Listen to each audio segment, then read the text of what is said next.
전 세계가 신종 코로나 바이러스 확산 방지를 위해 힘쓰고 있습니다.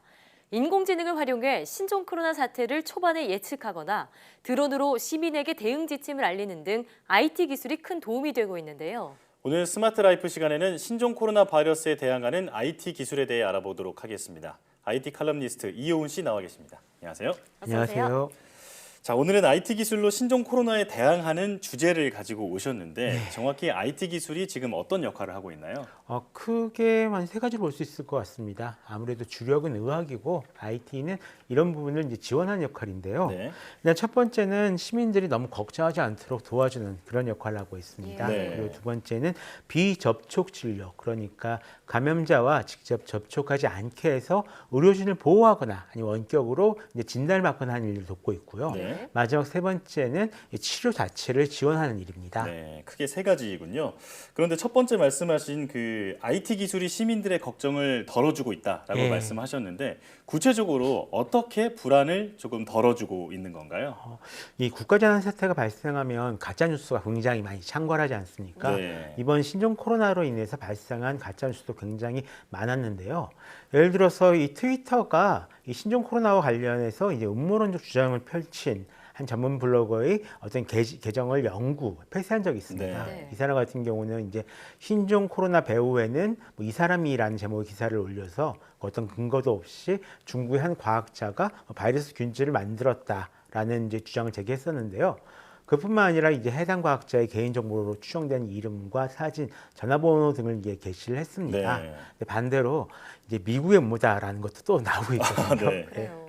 이게 트위터뿐만 아니라 페이스북과 인스타그램 같은 경우도 이런 신종 코로나 바이러스와 관련된 이 허위사실을 유포할 경우에 해당 계정을 폐쇄하거나 게시글을 지금 삭제하고 있는 지금 이런 상황이 있고요. 그렇군요. 이런 부분들이 좀 어느 정도 도움이 된다라고 생각을 하고 있습니다. 예. 다만 이 사태에 관한 관심이 굉장히 높은 만큼 이를 이용해서 조회수를 높이려는 글이나 아니면 유튜브 영상 역시 계속 만들어지고 있다라는 건 생각을 해주셨으면 좋겠습니다. 네. 지금 SNS 퍼지는 이런 가짜뉴스 논란 당연히 문제지만 예. 국가재난 사태에서 SNS에 좀 순기능도 있는 것 같습니다. 최근 이 바이러스 현황 지도인 코로나 맵이 만들어져서 화제가 된 바 있죠. 예. 이 사실 이런 지도 같은 경우는 옛날에 그 사스 때 구글이 맨 처음 만든 지도가 원조긴 하거든요. 아, 네. 근데 지난번 메르스 때도 나왔었고요. 이번에도 여러 개가 만들어졌습니다. 먼저 미국 존스 홉킨스 CSSE에서 만든 전 세계 상황을 보여주는 지도가 있고요. 우리나라에선 코로나 맵이라고 감염 확진 정보를 확진 판정을 받은 사람들이 움직인 이런 경로를 보여주는 지도가 있습니다. 네. 이 밖에도 시민들이 만든 지도가 몇 개 더 나왔는데요. 아무래도 정부 발표나 뉴스만으로는 이 원하는 정보를 확인하기 어렵다 보니까 이런 서비스가 만들어질 수밖에 없다라는 거죠. 예. 무엇보다 이런 서비스를 만들기가 굉장히 쉬워졌다라는 게 이제 중요한 건데요. 이번 맵 같은 경우도 이미 기존에 있던 지도 앱 데이터랑 그리고 이제 클라우드 서버를 이용해가지고 하루 만에 금방 만들 수가 있었던 거거든요. 아, 네. 그래서 앞으로 이렇게 필요한 프로그램을 그때 만들어서 쓰는 이용자가 점점 더 많아질 것 같습니다. 네. 우선 올바른 정보를 전파하는 데 크게 기여를 하고 있다고 볼 수 있겠습니다. 네. 이 밖에도 정보통신 기술을 이용해서 접촉 없이도 감염자나 어떤 환자를 돌보는 그런 기술도 있다고 들었는데 네. IT를 활용한 비접촉 지원은 어떻게 이루어지고 있나요? 일단 이 5G 네트워크와 로봇이 활용하고 있는 분야다라고 예. 보시면 될 것 같은데요. 이 의료진을 보호하기 위해 미국에서는 인터첼스에서 만든 이 미치라는 로봇을 쓰고 있습니다. 네. 일종의 디지털 아바타 로봇인데요. 의사는 이 로봇에 부착된 태블릿 PC를 이용해서 환자를 원격으로 검진할 수가 있습니다. 그리고 이 로봇 안에는 체온 등을 잴 수 있는 기본적인 이제 진단 장비가 들어가 있고요. 아, 네. 한국에서도 이 명지병원에서 비슷한 로봇을 사용하고 있다라고 네. 알고 있습니다. 자, 현재 신종 코로나 발병국인 중국에서도 이런 로봇들을 활용하고 있다고 하는데 네. 어떤지 현황 알려주시죠. 일단은 진짜 굉장히 많은 로봇이 투입되어 있는데요. 아, 네. 특히 뭐 알리바바가 주도해가지고 중국 스타트업들이 개발하고 있는 로봇을 좀 많이 쓰고 있습니다. 종류가 어느 정도로 이제 다양하냐고 하면요. 예를 들어서 가오신신 그룹에서 만든 이제 최신이라는 로봇이 있는데요.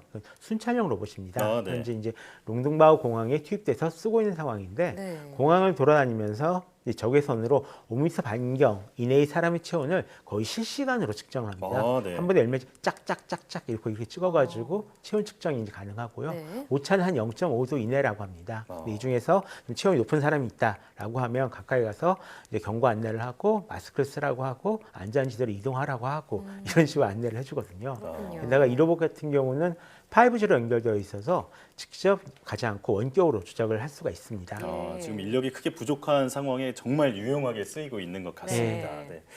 그리고 이 밖에 중국에서 또 드론이 도시와 마을을 날아다니면서 네. 마스크를 착용하지 않은 사람에게 경고를 하거나 네. 아니면 그런 사람을 적발하는 일도 있다고 하는데 네. 지금 어떻게 이루어지고 있는 건가요? 이게 실제로 이 영상을 보시면 이 드론 사람이 마스크를 안 하고 걷고 있다 보면 드론이 쫙 내려와서 마스크 안 하셨습니다. 마스크 하십시오. 빨리 들어가십시오. 예. 라고 얘기를 하거든요. 이렇게 드론 무인기에 장착된 확성기를 이용해서 주민들한테 경고를 하는 건데요. 마스크 없이 돌아다니지 말라부터 시작해가지고 집으로 가라고 좀 굉장히 강하게 경고를 합니다. 예. 경고를 하나 보죠. 예. 면역력 약한 노인들의 감염을 막기 위한 것이다라고 일단 하고 있는데요. 이번 사태를 계기로 이렇게 언택트, 그러니까 사람과 직접 부딪히지 않고 로봇을 쓰는 문화가 좀 많이 퍼지지 않을까라고 네. 좀 생각을 하고 있습니다. 네, 사실 예. 이런 신종 코로나는 또 의료진이 좀 걱정되는 부분도 있습니다. 예. 의료진의 안전을 위해서 원격 진료 로봇들도 나왔다는데 또 소개해 주시죠. 예, 이 같은 경우는 당장에 투입된 로봇 같은 경우만 봐도 뭐 원격 진료 로봇들이 예. 있고요. 다음에 소독 로봇, 자율주반 로봇 여러 가지가 있는데요.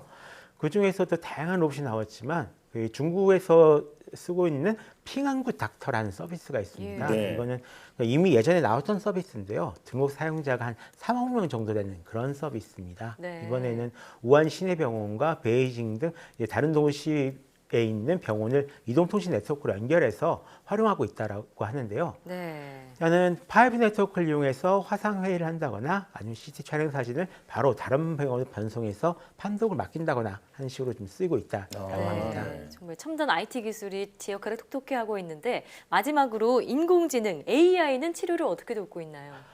지난해 12월 캐나다 의료 쪽 AI인 블루닷 같은 경우가 가장 빠르게 신종 코로나 바이러스 감염증을 경고했다라는 소식을 들으셨을 겁니다. 네. 동물과 식물의 질병 기록이랑 웹사이트 뉴스 보고서 이제 항공편이나 온라인 자료들 분석해서 이 신종 코로나 발생을 예측했다라고 하는데요.